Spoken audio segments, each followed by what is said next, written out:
So last night, Scaramucci, the White House communications director, puts out an insane tweet saying that he's sending the information about leakers of his financial disclosure forms to the FBI and to the Justice Department.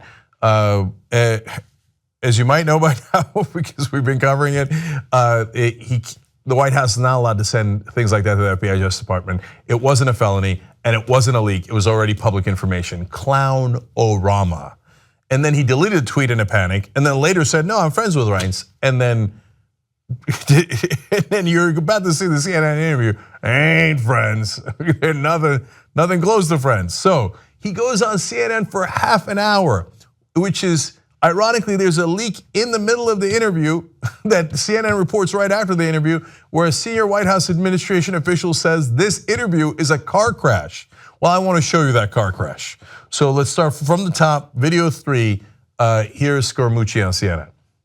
And the president also told me, if you're nice to me in this segment, he'll let me come back on the show. Is that cool? So why don't you let me talk for a little bit, and then you can ask me questions.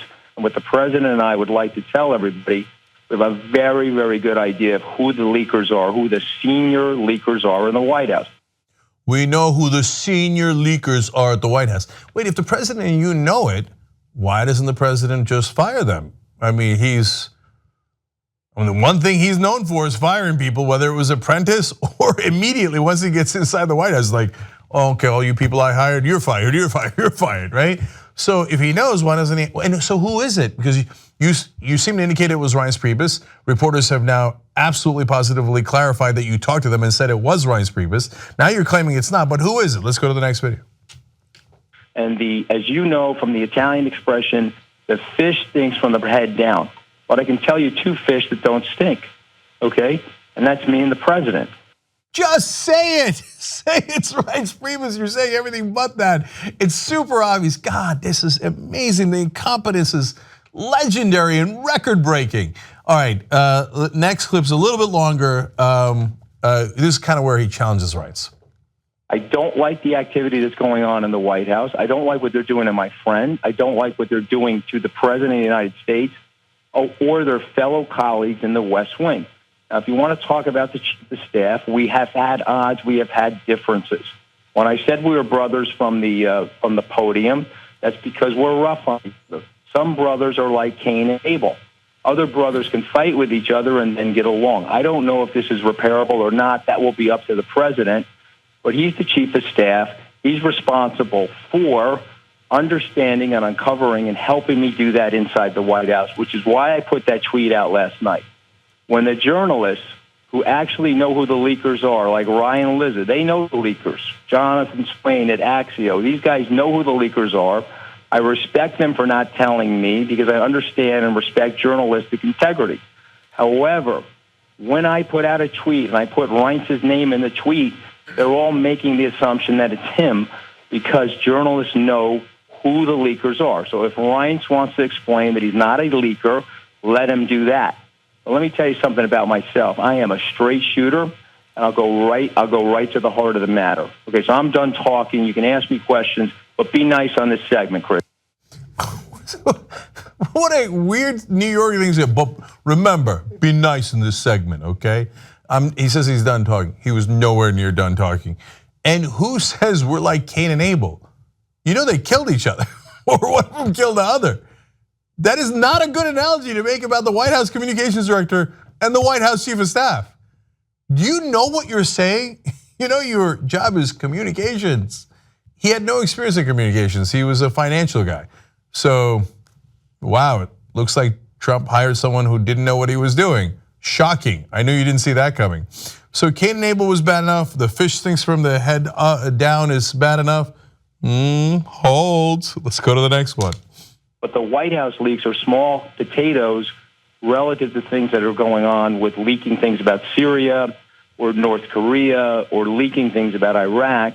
Those are the types of leaks that are so treasonous that 150 years ago, people would have actually been hung for those types of leaks. Oh, I see. I'm glad we brought the tone back down. Well, the leakers, we used to hang them. You know what I'm saying? What are you saying on national television? He's not done. More. You know what I like bringing up the Department of Justice and the FBI? Because people that have done things that are wrong makes them nervous, Chris. Okay, I haven't done anything wrong, so I am not nervous at all. When people do things wrong, and you mentioned the FBI and the Department of Justice, you watch. I told the president this morning, when the iceberg hits the boat, the rats start flying up from steerage, right? Because the water comes in steerage. Okay, so when you mention the FBI and the Department of Justice, you watch how the rats lift in the boat. You just called the chief of staff a rat, and you talked about how the leakers should be hung. Now, presumably, Reince didn't leak anything about Syria and North Korea, so let's just say you didn't mean that about Reince. But for the president to tolerate this kind of dissension within his own administration and not to straighten it out shows horrible management skills. I mean, I've never seen a manager this bad in my life, and we're all seeing it because he's the president of the United States. He's doing it in front of everybody. Do you let a guy like, if somebody from the opposition party talked about your chief of staff that way, imagine what Trump would say. But his silence is deafening. And Scaramucci keeps saying, I talked to the president and I talked this morning, and he says I said they're like rats, right? You know what I'm saying, Donnie? So apparently Donald Trump is on Scaramucci's side. So, but he's the one in obvious insubordination of the chief of staff. He's the one doing it publicly. Rice didn't do it publicly. Any rational human being would fire Scaramucci, but instead it looks like Rice is the one in trouble. I don't know how this sorts itself out. You know why? Because Trump doesn't know. He's like, oh, this is a problem. I didn't know it was going to be a problem. I told him to fire everybody, and I told him to go after the guys, including my own second in charge, chief of staff. You know, the vice president sits in his own residence, doesn't know anything. Chief of staff is, in essence, the second most powerful person. And Trump is apparently, he saw the tweet Scaramucci sent last night against, saying that his own chief of staff should be reported to the FBI for a felony. Again, not true. It wasn't a felony and Reince didn't do it. But the president saw that, and then he talks to Scaramucci this morning, and he's like, okay, go on CNN, make more of a jackass out of yourself. I can't describe to you how insane this is. More from Scaramucci. He's not done, he's never done. If this is about dirty pool politics, should the FBI be involved in that? I talked to Attorney General Sessions. He's on his way to El Salvador right now to talk about MS-13. It's a little early. I've got buddies of mine in the FBI that I'll be calling. That's interesting timing. The White House is not supposed to direct the FBI. That is a part of our checks and balances, but they don't know anything about our government. So I'm sitting here in the White House, Chris, and I directed the FBI. Oh my God, why did you just admit that on air? How many times can I say incompetence? More. No laws have been broken, no FBI, no Department of Justice, but I like mentioning them because I know knee knockers when I see them and their knees will start knocking. I know the knee knockers, you know what I'm saying?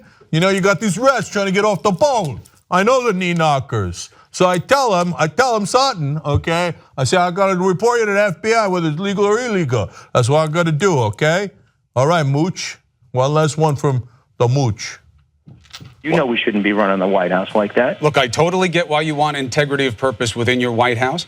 I think that your desire to be straight about it is important. I think that's why these tweets last night got you in a little bit of trouble, and I wanted to give you a chance to clarify it. If you have, no, I'm not. Believe me. Let me tell you something. I work for one person. Okay, I report to the president of the United States. I talked to him for 15 minutes this morning. I'm far from in trouble. I'm not saying you're in trouble, but I'm saying the tweets and the deleting the tweets. I have his full support, okay?